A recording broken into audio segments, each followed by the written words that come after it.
नमस्ते, हैप्पी साबत आप लोगों को फिर से इस यूट्यूब चैनल में। और आज का जो लेसन 11 है हम लोग का सबद स्कूल लेसन, और आज हम लोग इसके बारे में अध्ययन करेंगे पवित्र शास्त्र और भविष्यवाणी के बारे में। उसमें कुछ हाईलाइट हम लोग स्टडी करेंगे। उसके लिए हम लोग प्रार्थना करेंगे उसको प्रोसीड नहीं होने से पहले। चलो हम प्रार्थना करते हैं। सर्वशक्तिमान परमेश्वर, आपका धन्यवाद देना चाहूँगा प्रभु, इस समय आपने ये समय खोला आपकी भविष्यवाणी का जो अध्ययन, आपके वचन को अध्ययन करने के लिए प्रभु आप साथ दें, ताकि आपके वचन को गहराई रूप से जाने समझे और अपने जीवन में उन्हें लागू करें और दूसरा को भी जानने दें, ताकि प्रभु इससे आपके आने वाले दिन में क्या आपने रखा है आपके चुने हुए लोगों के लिए प्रभु, ये ताकि लोग इस संसार के लोग जाने और समझें, क्योंकि विनती यीशु मसीह के नाम से मांगते हैं, आमीन। अभी यही है कि तो प्रोफेसी, जो बाइबल प्रोफेसी है, ये बहुत ज़रूरी है। हम लोग जब इसके बारे में जब अध्ययन करता है तो हम लोग पहले भी पढ़ चुका है, अध्ययन कर चुका है, लेसन 1, 2, 3 करके हम अध्ययन करते आए। लेकिन यहाँ में ऐसी चीज़ हम लोग को जानना चाहिए कि बाइबल में क्या कहता है भविष्यवाणी के बारे में, इसका हम लोग जानना बहुत बहुत ज़रूरी है। तो अभी यहाँ में हम लोग मेमोरी टेक्स्ट को पढ़ना चाहूँगा। आज का मेमोरी टेक्स्ट है दानियल चैप्टर 8 वर्स 14। यहाँ में बोलता है, and he said unto me, unto 2300 days then shall the sanctuary be cleansed। यहाँ पर ये बताए, तब वो कहा हमसे कि 2300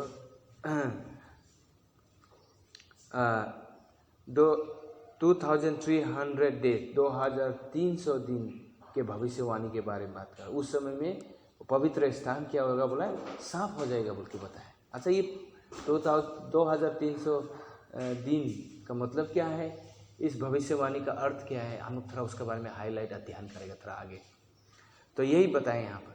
तो अभी हम लोग जाते हैं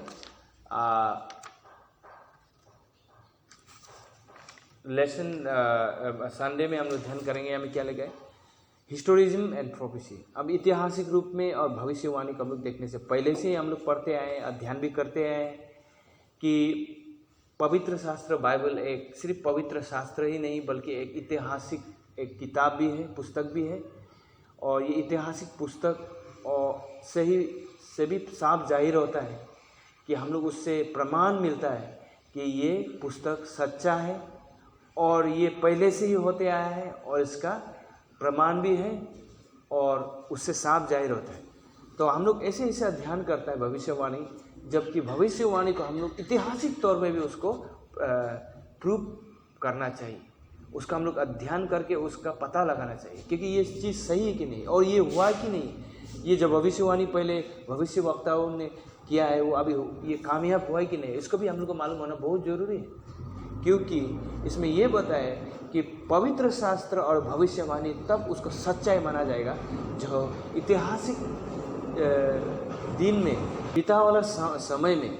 इसमें ये बताया है कि जो चीज़ हुआ था बीता वाला समय में, उस समय में और अभी इस समय में कैसे चल रहा है, और बीता वाला समय जो पास्ट हिस्ट्री जो है ये प्रेजेंट टाइम को कैसे दर्शाता है, क्या दिखाता है, क्या पॉइंट आउट करता है यहाँ पर, वो चीज़ हम लोग को जानना जरूरी है। उसके बाद हिस्ट्री प्रोफेसी हमने यहाँ में देखता है, जैसे कि Nebuchadnezzar kingdom recognise the head of the gold and Daniel identified Babylon as the first kingdom, क्योंकि यही से मालूम होता है जो ये चीज़ तो दानियल इस चीज़ को भविष्यवाणी कर चुका था कि एक दिन ये होगा कि बाबुलोन के राज्य में ये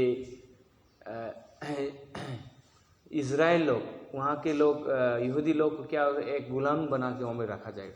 ये सब जानना बहुत ज़रूरी है, और यही है जो भविष्यवाणी है जो ऐतिहासिक तौर पर और पहला बीता वाला समय में इसको बता चुका है, और उसके बारे में हम लोग अध्ययन कर रहा है।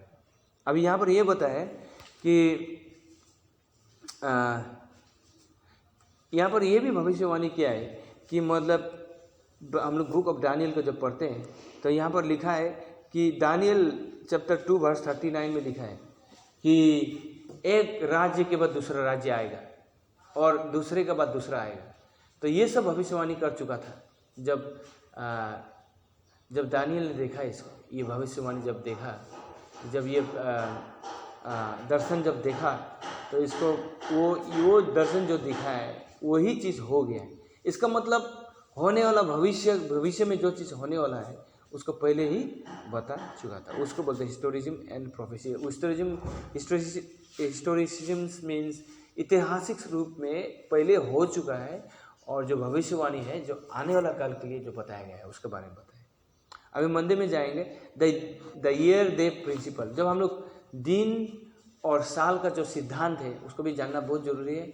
एक बाइबल का तरीका से हम लोग जब अध्ययन करते हैं, ये दिन और साल का मतलब क्या है, इसका सिद्धांत का मतलब क्या है, इसमें हम लोग याद रखना चाहिए कि जब हम लोग नंबर 1434 इजिकल 4:6 में पढ़ने से इसमें क्या बताता है, जैसे कि हमें बताता है कि 2300 साल, 2300 दिन बोल के बताया।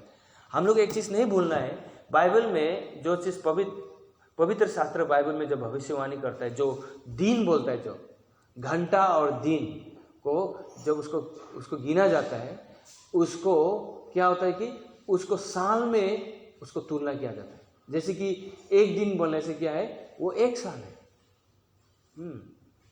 तो 2300 दिन, इसका मतलब क्या है, इसका हम लोग जब पढ़ते हैं दानियल चैप्टर 2 वर्स 27 to 45 में जब हम लोग पढ़ेंगे, इसका जब अध्ययन करेंगे, तो क्या होता है कि इसमें ये लिखा है कि 2300 दिन का मतलब क्या है, 2300 साल का बाद में ये चीज़ होगा बोल के बताया। तो हम लोग को याद रखना है, ये कहाँ लिखा है, इजिकल चैप्टर 4:6 में लिखा है। साफ तरीका से लिखा है कि एक दिन ऐसे समय आएगा कि मतलब इससे मालूम होगा कि ये 2300 दिन जो है 300 साल है, और ये कब को कामयाब हुआ है उसके बारे में हम लोग अध्ययन करते हैं। तो यहाँ में हम लोग पढ़ते हैं, the symbolic nature of the beast, the horns represent the kingdom, suggests that time expression also would be understood as symbol। यहाँ पर देखिए, यहाँ पर ये बताया है कि सिंबल का मतलब द बीस्ट, जो पशु जिसको दिखाता है, उसका ये पशु किसको दर्शाता है, पशु किसको दिखाता है और दर्शाता है, पशु दर्शाता है उसको जो देश, किंगडम, जो भविष्य में जो देश है जिसमें सिखाता है, समझाता है, उसके बारे में बताया जाता है। तो यहाँ पर बताया है तो वो उसको दर्शाता है बोल के बताया। यहाँ पर ये बताया है कि उसको हम लोग समझना है, वो एक सिंबॉलिक है। यहाँ the beast and horns are not to be taken literally. जो पशु है, जानवर है, जो सींग उसके ऊपर में सींग है, वो असली का जो सींग और जानवर वैसे ही है बोल के वो नहीं है। वो पशु और उसका जो सींग जो है वो दर्शाता है लोग और देश और उसका राज्य को दर्शाता है। इसको हम लोग को याद रखना चाहिए। इसीलिए बाइबल एक सिंबॉलिक क्या है, एक चीज़ है जिससे दिखाता है और दर्शाता है। तो ये है द ईयर डे प्रिंसिपल। और हम लोग को ये नहीं बोलना है, ये हम लोग को ये याद रखना चाहिए कि दिन और साल का जो सिद्धांत है उसको क्लियर कट है। जब बाइबल में जब दिन लिखता है उसका मतलब साल है, ओके, उसका मतलब साल है। 2300 दिन लिखा है ना, डेज, उसका मतलब 2300 डेज है इसका मतलब। उसके आगे में हम लोग और भी बहुत चीज़ें अध्ययन करने के लिए। और हम ट्यूसडे में हम लोग जाएंगे, इसमें क्या लिखा है, यहाँ पर लिखा है आइडेंटिफाइंग द लिटिल हॉर्न। वो छोटा वाला एक सींग के बारे में बात करते हैं यहाँ में दानियल में ना। इसमें हम लोग जब अध्ययन करेंगे दानियल चैप्टर 7 वर्स 125, इसमें हम लोग पढ़ेंगे चैप्टर 8 वर्स 1 to 13 पढ़ेंगे। इसमें छोटा वाला सींग के बारे में। अच्छा, ये छोटा वाला सींग कौन है, इसको हम लोग याद रखना पड़ेगा, जानना पड़ेगा ये कौन है। यहाँ में हम लोग देखता है ये छोटा वाला सिंह का मतलब यहाँ में ये बता रहा है both are describe as a horn. और एक ये दोनों को एक सिंह का बारे में बताया है, दोनों ही सिंह है, लेकिन यहाँ में बताया बोथ आर सेल्फ एक्सोल्टेशन। देखो, एक इंसान का रूप में भी बताया, दोनों खुद को बड़ा सोचेगा और खुद को ऊंचा उठाएगा बोला, हाँ। और क्या बोला है कि मतलब ये बताया उसका पास में बोथ आर परसिक्यूटिंग पावर्स, ये दोनों का पास में क्या चीज़ें बोला है कि दोनों का पास में इतना पावर है, इतना शक्ति है कि वो किसी को ये कर सकता है, परसिक्यूट कर सकता है, किसी को दुख तकलीफ और कष्ट पीड़ा लगा सकता है, ये बताया। तो इतना शक्ति है उसके पास, उसका पास उतना पावर है बोल के यहाँ पर बताया है। और यहाँ पर ये भी बताया है कि सताने वाला, ये लोग दोनों जो सताएगा बोला है, क्लियर से बताए। और both are self exaltation and ब्लेस्फेमियस, और ये दोनों क्या बोला है, खुद को ऊंचा उठाएगा बोला है, और प्रभु परमेश्वर का क्या नाम को क्या करेगा बोला, ब्लेस्फेम करेगा, खुद को परमेश्वर का जैसा तुलना करेगा। हम ही ईश्वर है बोल के खुद को बोलेंगे, हम ही हैं, हमसे ही फॉरगिवनेस होता है, माफ भी हमसे ही होता है। वो खुद का परमेश्वर का जगह में वह खुद को तुलना करेगा, खुद को तुल्य करेगा बोल के बताए। और यहाँ पर ये बताए, और ये बहुत टारगेट गॉड्स पीपल, ये दोनों जो लिटिल हॉर्न है, ये क्या बोला है, इसमें ये चीज़ बताया कि ये किसको टारगेट करेगा बोला है कि ये परमेश्वर का आदमी को टारगेट करेगा बोल के बताया, जो हिट करेगा मतलब जो परमेश्वर का आगे को सुनता है। हम लोग उसको पढ़ने से रेवलेशन चैप्टर 12 वर्स 14 पढ़ने से मालूम होता है, रेवलेशन चैप्टर 12 वर्स 7, 8, 10 को पढ़ने से भी हम लोग को मालूम होता है। इसमें टारगेट लगा है कि परमेश्वर के आदमी को क्या करे, अटैक करेगा बोला है। देखो ये हम लोग क्लियर कट होना चाहिए कि मतलब ये कोई साधारण व्यक्ति नहीं है। एक साधारण व्यक्ति जो जो जो, जो इंसान का रूप में हो सकता है, लेकिन वो क्या होगा, वो परमेश्वर का आदमी को क्या कहते सताता है, उसको एक पशु में तुलना किया गया है। ये याद रखना चाहिए। ये हम ब्रीफ में हाईलाइट में बताते हैं, क्योंकि आज का डिस्कशन में हम पूरा डिटेल में बताने नहीं सके, क्योंकि एक समय कम है, समय कम में हम हाईलाइट बताना चाह रहे हैं और बता रहे हैं। और कुछ इसके बारे में और डिटेल में होगा तो बाद में हम लोग पर्सनली इसको डिस्कस कर सकते हैं। और यहाँ पर ये बताया है कि the investigative judgment. Investigative judgment का मतलब क्या है, इसमें ये साफ तरीका से बताया है कि देखो इसमें यीशु क्रिस्ट वो अभी कहाँ में है, स्वर्ग पवित्र स्थान में अभी, हाँ। और वहाँ पर बैठ के वो क्या हम लोगों के लिए वो विनती कर रहा है, हम लोग का पाप को क्षमादान कर रहा है। जब हम लोग खुद गलती काम करता है तो उसको परमेश्वर, हम लोग यीशु मसीह पिता परमेश्वर का साथ उसमें विनती करता है हम लोगों की तरफ से, और उनको माफ़ मांगने के लिए उसके लहू से हम लोगों के पाप को क्षमादान किया, उसको विनती करता है। और हम लोग जब प्रार्थना करते हैं उनके नाम में तो हम लोग का पाप का क्षमादान हो जाता है।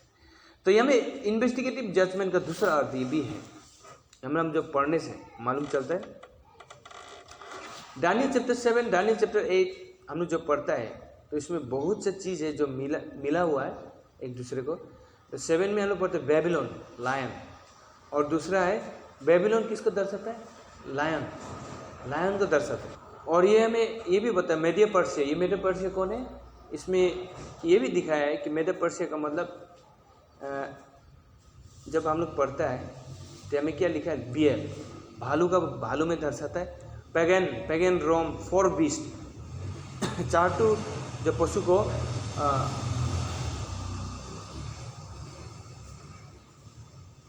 चार पशु है, अंतिमोला जो अंतिमोला चौथा वाला, उसमें क्या लिखा है कि मतलब ये पैगन रोम जो पैगन वाला जो रोम है वहाँ का निवासी रहे है, वो लोग के बारे में बात कर रहा है। वो लोग दूसरे तरीका से शासन किया। और पापेल रोम इसके बाद में जो क्रिश्चियन हो चुका है, लेकिन वो क्या है, पोप, इसके बाद में उन्होंने शासन किया, उसको बोलता है लिटिल हॉर्न, जो उसको अगुवाई किया। द पेपेसी रोम मतलब पोप और बिशप जब कंट्रोल करना शुरू कर दिया, उस समय के बारे में बात कर। तो यहाँ में हम लोग देख सकते हैं बेबीलोन लायन मतलब वो नेबुकदनेस्सर के समय में है। और मेडिया पर्शिया का मतलब मेडिया पर्शिया, उसको दानियल 8 में पढ़ने से मेडिया पर्शिया मीन्स राम में भी उनको तुलना किया गया है। ग्रीस लियोपार्ड मतलब ग्रीस का मतलब दानियल 8 में लिखा है ही गॉड बोलता है यहाँ पर। और रोमन पैगन रोम मीन्स यहाँ में पैगन रोम है, हॉर्न मूव्स हॉरिजेंटली ये है। और वो मतलब उस समय वो लोग धार्मिक के बारे में कुछ भी मालूम नहीं, वो लोग मूर्ति पूजा करके और क्या करता है कि वो लोग सन को वर्शिप करता है और वो लोग परमेश्वर को मालूम नहीं है। वो लोग क्रिश्चियन नहीं था। पैगन रोम जो उसको बोलता है पैगन रोम, उसमें राजा शासन करता था। और पापेल रोम उस समय मतलब पापेल रोम हो चुका है, बिशप आ चुका है और पोप भी हो चुका है, और उसको क्या बोला है,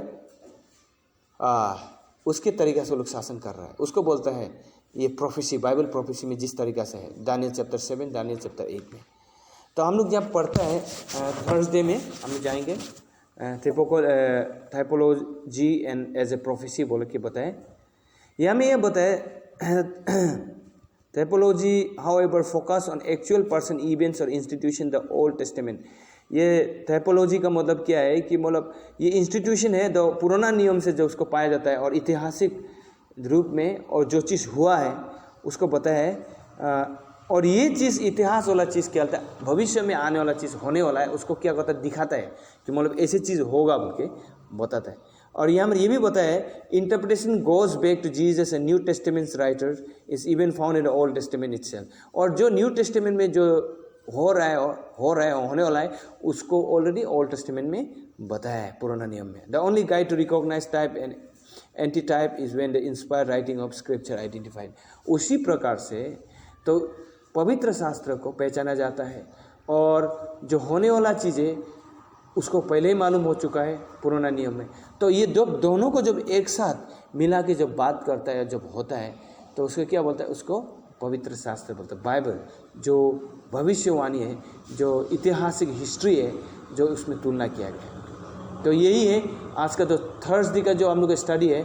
और यहाँ पर ये भी पता है कि एक समय था इसमें हम लोग जब पढ़ता है पेपेसी के बारे में, जब हम लोग ध्यान करता है लिटिल हॉर्न के बारे में,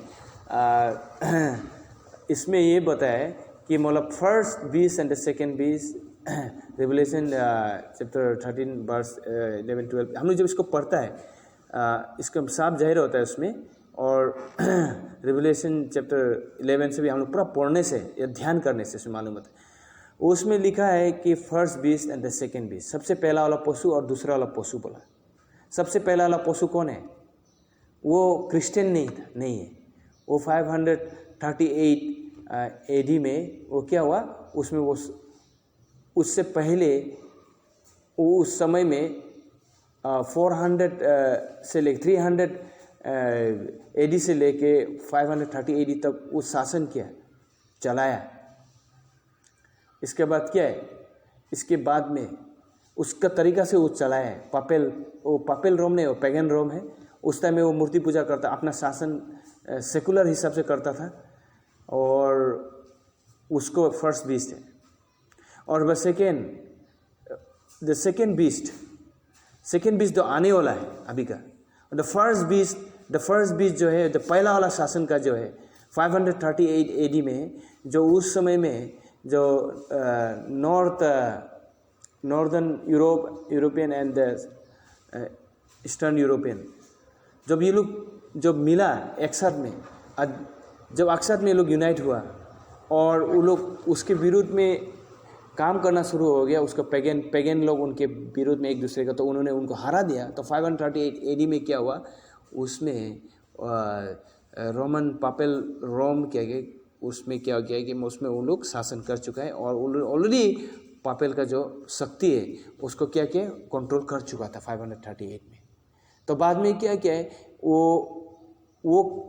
538 से लेके ख़त्म हो गया 1260 डेज में क्या वो कंप्लीट हो गया।